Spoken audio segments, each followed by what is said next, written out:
তোমাদের সাথে একটা ছোট্ট ভিডিও শেয়ার করছি।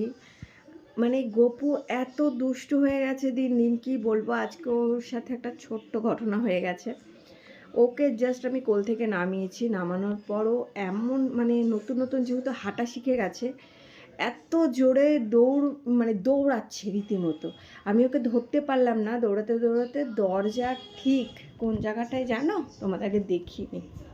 দরজার ঠিক এই যে এই সাইডটা গিয়ে পুরো ধাক্কা খেলো দুপুরবেলা। খাওয়ার পর দেখো অবস্থাটা, ডাক্তার দেখিয়ে এসেছি আমি, কতটা কেটে গেছিলো। যাই হোক এখন অনেকটা মানে কমেছে। এই দেখো, এই কপালটা দেখো, এই যে দেখো, দেখতেই পাচ্ছ, এই দেখো কপালটার অবস্থাটা। এই দাঁড়াও দাঁড়াও, দুষ্টুমি করেই যাচ্ছে। এই দেখো, দেখেছো কপালটা কি হয়েছে? পুরো কপালটা এখান থেকে এতটা অবধি পুরো কেটে গেছে। যাই হোক ডক্টর দেখিয়ে নিয়ে এসেছি, ওষুধ দিয়েছে, মলম দিয়েছে, আর ও রীতিমতো হাঁটার চেষ্টা করছে। বলো, এত যদি হাঁটতে চায় আমি কি করে কি করবো, আমি না নিজেও বুঝতে পারছি না। শুধু হাঁটতে চাইছে, মানে রীতিমতো ও কোলে থাকবেই না। দেখো ছটপট করছে। আমি ওকে ভাবছি কোলে নিয়ে রাখি, চলো চলো কোলে কোলে কোলে কোলে থাকতাম। ও কোলে থাকতেই চাইছে না। আমি চাইছি যাতে দৌড়াদৌড়িটা না করে, যত দৌড়াদৌড়ি কম করবে ততই তো ওর প্রবলেম।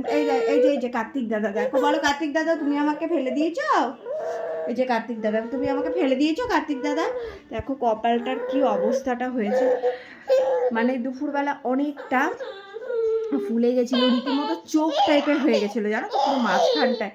আমি তো ভীষণ ভয় পেয়ে গেছিলাম সেই টাইমে। 4-5টা ডাক্তারের কাছে গেছি, যাওয়ার পর কোনো ডাক্তার মানে কি বলবো, কোনো ডাক্তার খোলা পাইনি। তো এখন গেলাম আমি যে ডাক্তারের কাছে দেখাই, ওই ডাক্তার দেখিয়ে আসলাম, মলম দিল, অ্যান্টিবায়োটিক ওষুধ টষুধ দিয়ে দিল।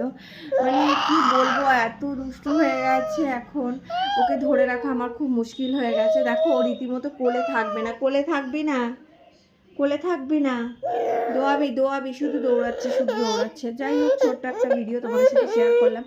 হয়তো আগের ভিডিওগুলো আমাকে পোস্ট করতে হবে, নতুন কোনো ভিডিও এই মুহূর্তে করতে পারবো না।